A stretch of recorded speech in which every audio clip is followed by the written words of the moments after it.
In today's video, I'm going to teach you how to restore deleted items in Canva. If you've ever accidentally deleted a design and then realized you still need it, don't worry. Canva has a built-in trash folder where your deleted designs go first, and from there you can easily bring them back. In this tutorial, I'll walk you through the process step by step so you can confidently recover your work whenever you need to. Start by opening Canva in your web browser and signing into your account. Once you're on the main Canva homepage, look towards the upper left side of the screen. You'll see the main menu area, which usually includes things like your projects, home, and other navigation options. This is the section we'll use to access your deleted items. Next, you'll want to find the trash option on the left-hand side panel. This panel is where Canva groups different folders and views, such as all your designs, shared with you, and so on.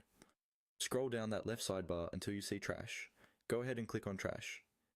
This opens a special folder where Canva stores items you've deleted. Inside the trash folder, you'll see a list or grid of your deleted designs.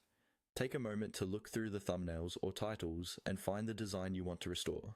If you have many deleted items, you can use the search bar at the top to type in part of the design name and quickly locate it. Once you've found the correct design, click on it to select it. After you select your design, look for the restore option that appears, usually below or near the bottom of the screen. This button might simply say Restore. Click on Restore, and Canva will move that design out of the trash and back into your regular projects area. Once it's restored, you can go back to your main projects or home view to confirm that the design is there. From now on, you can open it, edit it, or duplicate it, just like any other active project. This simple process can save you a lot of time and stress if you accidentally delete something important. That's all you need to do to restore deleted items in Canva. Open the menu, go to the trash, select your design, and click Restore.